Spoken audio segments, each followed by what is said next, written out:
tak kenapa ada kafe? Ni kafe tambahan. Kafe tambahan. Kafe luar daripada fakulti, luar daripada kafe. Kafe baru. Kalau tidak memang ada kafe, memang ada kafe. Ikan memang Tak, kecil. korang kena pilih je. Universiti ni universiti saya. Korang pilih nak pilih. Siapa Menteri Kewangan sekarang?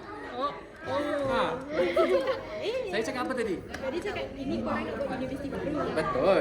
Okey, kalau je sekali, kenapa ada option kafe? Betul tak? Secara logikalnya, kan? Buang je lah pilihan kafe tu kalau kafe kat fakulti dengan college ada. Tak payahlah letak pilihan kafe. Kenapa diorang ada pilihan kafe tu? Kafe boleh makan kat luar. Tambahan. Makan kat luar. Okey, sekarang ni benda ni dekat Lagi Bukit pentingkan Tagak. kita orang pentingkan yang Bukit Daga. tak cakap pun tadi kita Bukit Tagak. Okey, Tak, sekarang ni saya cakap. Okay, sekarang ni, basicnya, mana-mana universiti baru, dia selalu akan buat dekat tanah yang kosong. Okay, macam UKM dulu Bangi kosong. Macam USIM dulu Nilai kosong. Macam USM dulu yang Pekanbaru tu kosong. Bila universiti tu ditubuhkan, baru naik. Betul tak? Keliling ni baru naik. So sekarang ni, universiti ni baru. So keliling kosong. So diorang nak pergi makan kat mana? Memburu. Kafe kediaman. Tak, sekarang Kolej ni saya kediaman ada ada? college dengan fakultis tak ada kafe. Sebab tu kita bagi pilihan ada kafe. Masak. Bawa pot. Masak.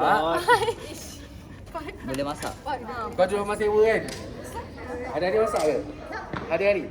Every single day? Pagi, petang, malam? Kita nak buat jadual. Okey. Kita okeylah perempuan fine. Yang lelaki hari-hari korang masak ke? Yeah. Apa tak perempuan selfish, pentingkan diri sendiri. Tahu perut dia sendiri je. Orang lain semua dia tak peduli. Tapi lelaki kata tadi masak. Hari-hari. Ya, kawan saya Hari-hari. masak. Kawan. Kawan kau faham? Masak. Hari-hari kau makan. sekali. Tak, jom. Hari-hari Hafiz makan semua confirm tak ada beli satu hari pun. Langsung tak pernah makan beli kat kedai. Beli bahan mentah je lah. Makan kat kedai langsung tak pernah. Kat kafe semua tak pernah. IPP. Ha? Yalah. Confident please. Saya yang paling kaya lah. Iki. Masak ke? Saya ada orang rumah tu masak kan. Hari-hari. Setiap kali kau makan kau tak pernah makan kat luar. Ya, makan. Ya, orang rumah masak kan. Tak pernah makan kat luar. Ya, di sini rumah. Tak, kau tak pernah makan dekat luar. Ya. Tak pernah makan beli makanan dekat luar. Langsung. Untuk isi Ayam baru ya. tak, kau tak pernah makan ayam gepuk, kau tak pernah makan. Pernah makan ke tak? Sekarang ni, pernah kan? Tapi ini kan universiti, bila dia orang cuti, dia keluar lah daripada kawasan universiti ni. Kau asyik makan air. Gimana baru nilai? Sekarang ni, Sekarang ni kan, nak takkan 6 bulan tak makan. masak sendiri lah. Tapi boleh masak sendiri lah. Tak, okay. Tak ada saya, aku nak support. Tapi Adakah kita salah. semua pelajar kat USIM ni boleh masak sendiri hari-hari? Boleh. Tak, korang kena fikir ini adalah universiti baru. Mungkin budak baru habis sekolah Eja, masuk universiti ni. kau tersilap tadi. Ni FSK kan? Kenapa nak ada klinik? Buang. Okay.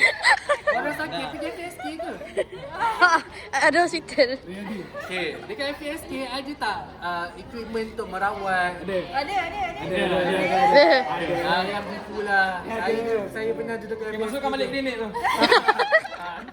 FSK ni tadi ni adalah untuk dorang mengajar, bukan untuk merawat. Kalau korang letak hospital pengajar, yes, that's true. Tapi sekarang ni letak FSK. Okey, dah letak pendidikan. Hasil hutan. Dekat luar you ada klinik ke? Boleh pergi dia. Sekarang ni kan universiti baru tanah kosong.